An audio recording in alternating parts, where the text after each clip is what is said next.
Hello everyone and welcome to my channel. This is M.A. Rahil. Today we will discuss about the historical background part 6. इससे पहले हम लोगों ने historical background part 5 के बारे में डिटेल से डिस्कस किया था. उसमें हम लोगों ने डिस्कस किया था Indian council act of 1892 and Indian council act of 1909. उसके मोस्ट इम्पॉर्टेंट पॉइंट के बारे में हम लोगों ने डिस्कस किया था. आज हम लोग डिस्कस करेंगे the government of India act 1919 के बारे में. इसके मोस्ट इम्पॉर्टेंट पॉइंट के बारे में हम लोग आज डिस्कस करेंगे. तो चलिए डिस्कस करते हैं. The government of India act 1919 के बारे में. ठीक है, इसके क्या क्या प्रोविजंस थे उसके बारे में हम लोग डिटेल से डिस्कस कर लेते हैं. फीचर्स, पहला फीचर्स देख लेते हैं. It introduce by cameralism and direct election first time in the country. पहला ऐसा समय था जब जो है बाई कैमरलिज्म और डायरेक्ट इलेक्शन को क्या किया, इंट्रोड्यूस किया गया. ठीक है, that is Indian legislative council was replaced by bicameral legislature. यानी इंडियन लेजिस्लेटिव काउंसिल जो था उसको बाईकैमरल लेजिस्लेचर में कन्वर्ट कर दिया गया. अब बाईकैमरल होता क्या है, तो बाईकैमरल के बारे में हम लोग डिटेल से डिस्कस कर लेते हैं. बाईकैमरलिज्म मतलब होता है टू हाउसेस, टू सदन, दो हाउस. ठीक है, जैसे अभी हमारे लोकसभा और राज्यसभा है, दो हाउस है, उसी तरह से सेम यहाँ पे किया गया. ठीक है, तो यहाँ पे जो बाईकैमरलिज्म को बांटा गया, देख लीजिए. लोअर हाउस, लोअर हाउस को हम लोग क्या कहते हैं, लेजिस्लेटिव असेंबली कहते थे वो. उसके बाद इसका जो टोटल मेंबर्स थे उसमें थे 145, 145 मेंबर होते थे. तो इसमें जो इलेक्टेड मेंबरों की संख्या थी वो 104, 104 थी. और नॉमिनेटेड मेंबरों की संख्या कितनी थी, 41. ठीक है, और टेन्योर जो था इसका वो था 3 इयर्स के लिए. ठीक है, उसके बाद हम लोग देखते हैं अपर हाउस यानी council of state, Vidhan Parishad. तो इसके बारे में हम लोग देख लेते हैं. टोटल मेंबरों की संख्या कितनी थी, 60. और उसमें से इलेक्टेड मेंबरों की संख्या आपकी जो थी यहाँ पे 34. कितना, 34. तो 34 यहाँ पे हो गया. उसके बाद नॉमिनेटेड मेंबरों की संख्या जो थी तो वो 26 और टेन्योर यहाँ पे आपका 5 इयर्स का था. ठीक है, तो इसके बारे में हम लोग देख लिए. अब थोड़ा सा मैं यहाँ पे एक पॉइंट बताना चाहता हूँ कि ये जो है इलेक्टेड मेंबरों की संख्या देखिए आप यहाँ पे 104 और 34. ठीक है, यानी यहाँ पे मेजोरिटी है ना इलेक्टेड संख्याओं की. तो यहाँ पे मैंने लिख भी दिया है, आपको याद रखने के. देखिए कि that is majority of members was elected by direct election.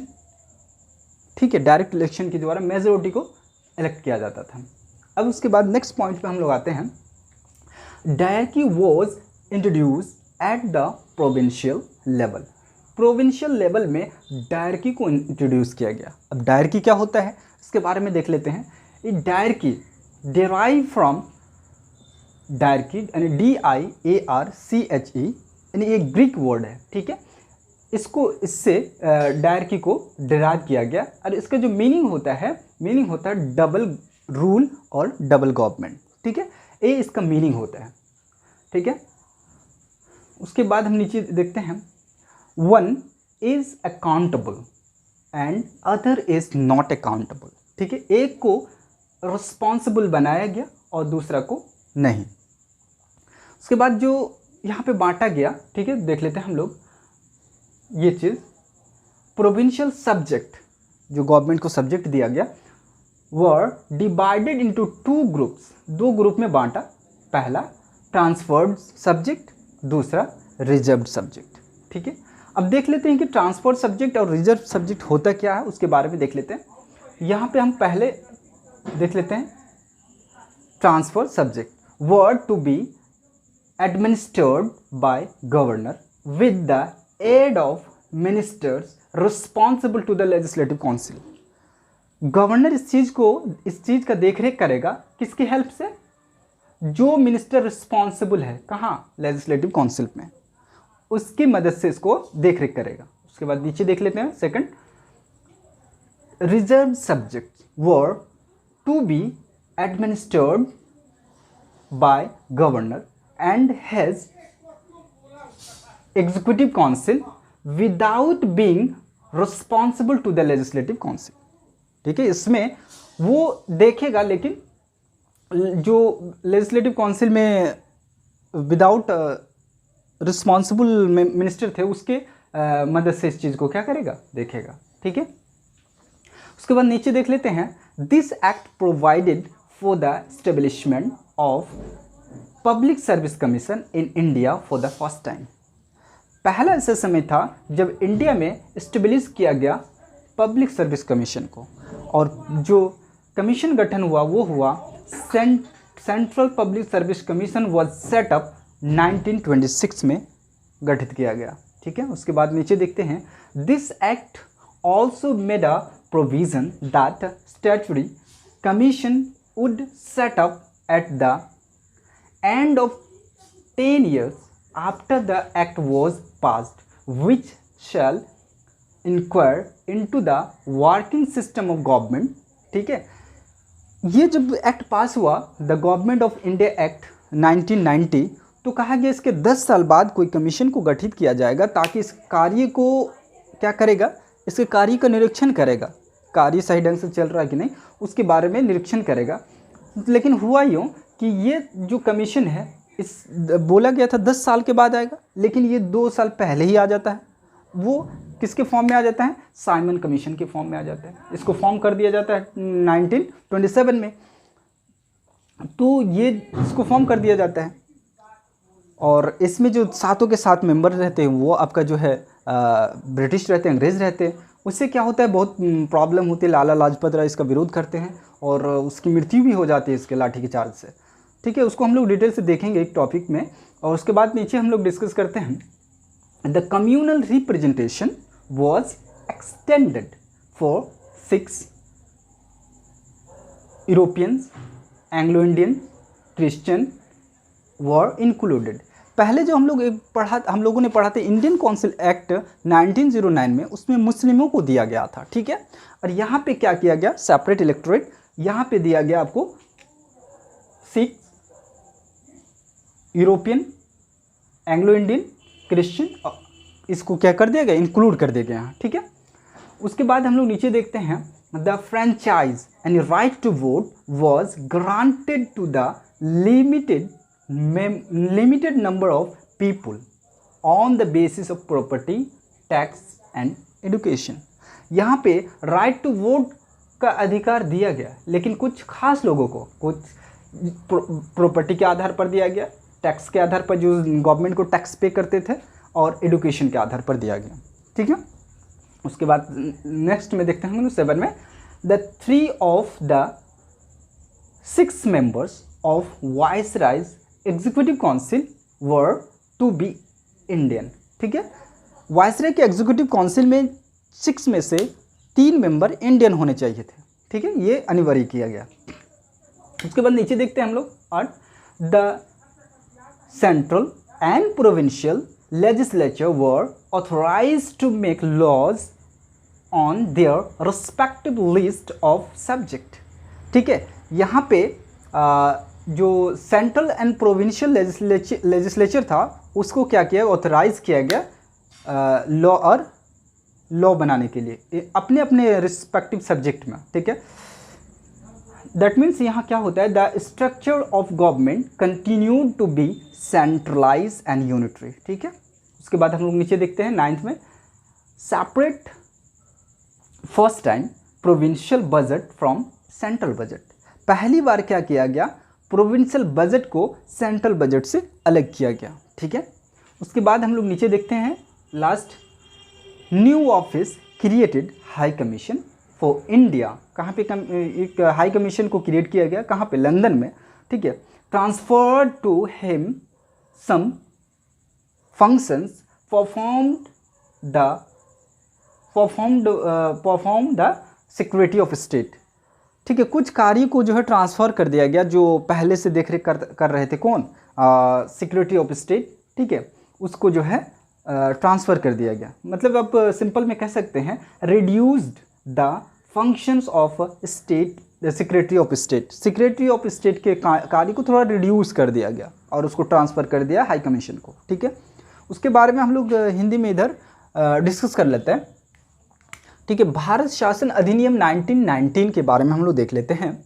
इस अधिनियम के द्वारा केंद्र में पहली बार द्विसदनीय विधायिका गठित करने का प्रस्ताव किया गया। ठीक है, द्विसदनीय क्या होता है उसके बारे में हम लोग देख लेते हैं। विधानसभा, ठीक है, एक, और दूसरा विधान परिषद। विधानसभा को देख लेते हैं हम लोग। विधानसभा यानी निम्न सदन, ये अस्थायी सदन होता है। ठीक है, इसमें मेंबरों की संख्या कितनी थी? 145, निर्वाचित 104, मनोनीत 41 और कार्यकाल 3 साल का होता था। ठीक है, उसके बाद हम लोग देख लेते हैं विधान परिषद, उच्च सदन, अस्थायी सदन होता था। यहाँ पे देख लेते हैं हम लोग सदस्यों की संख्या कितनी थी? 60, निर्वाचित 34, मनोनीत 26, कार्यकाल 5 ईयर्स। ठीक है, इसके बारे में हम लोग डिस्कस कर लेते हैं। फिर नीचे कहते हैं इस अधिनियम के द्वारा प्रांतों में द्वैध शासन का प्रस्ताव किया गया। इसके लिए प्रांतों के शासन के विषयों को 2 वर्गों में बांटा गया। पहला आरक्षित विषय, इसके अंतर्गत क्या होता है देख लेते हैं। इसके अंतर्गत प्रांतों की भूमि, राजस्व, सिंचाई, कृषि, पुलिस आदि को रखा गया और इसका शासन प्रांतीय गवर्नर के अधीन किया गया।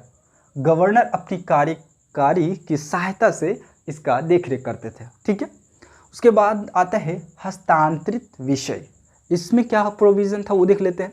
इसके अंतर्गत शिक्षा, स्वास्थ्य, पुस्तकालय, स्थानीय निकाय दैट इज पंचायत और नगर पालिका आदि को गवर्नर प्रांतीय विधायिका के उत्तरदायी मंत्रियों की सहायता से देखते थे। ठीक है, जो हम लोग डिटेल से डिस्कस कर चुके हैं, यहाँ पे सिर्फ मैं आपको पढ़ा देता हूँ।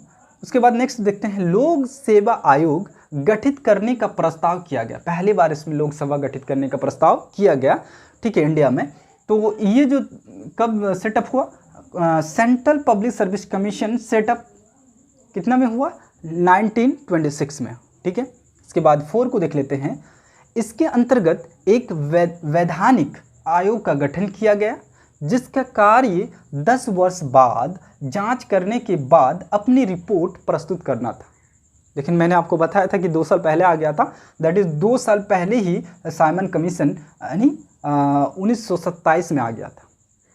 उसके बाद हम लोग देखते हैं यहाँ पे इसने सांप्रदायिक आधार पर सिखों, भारतीय ईसाइयों, आंग्ल भारतीयों एंड यूरोपियों के लिए पृथक निर्वाचन के सिद्धांत विस्तारित कर दिए। ठीक है, उसके बाद नीचे देखते हैं इस कानून में संपत्ति कर, शिक्षा के आधार पर सीमित संख्या में लोगों को मताधिकार प्रदान किया गया, जो हम लोग पहले डिस्कस कर चुके हैं। ठीक है, इसके अनुसार वायसराय की कार्यकारिणी परिषद के 6 मेंबरों में से 6 मेंबरों में, ठीक है, में से 3 भारतीय, ठीक है, 3 भारतीयों का होना क्या था? जरूरी था। ठीक है, उसके बाद यानी 6 में से 3 भारतीय होना चाहिए, सिंपल भाषा में। उसके बाद पहली बार केंद्रीय बजट को राज्य बजट से अलग कर दिया गया। ठीक है, तथा राज्य विधानसभाओं को अपना बजट स्वयं बनाने के लिए अधिकृत किया गया। ठीक है, उसके बाद नीचे देखते हैं हम लोग लंदन में भारत के उच्च आयुक्त के कार्यालय का सृजन किया गया यानी बनाया गया और भारत सचिव द्वारा किए जा रहे कुछ कार्यों को उच्च आयुक्त को स्थानांतरित कर दिया गया। क्या कर दिया गया? स्थानांतरित कर दिया गया, यानी कुछ कार्य को जो है हाई कमीशन को दे दिया गया। यानी जो आपका हम कह सकते हैं कि भारत सचिव था उसके कार्य को थोड़ा घटा दिया गया।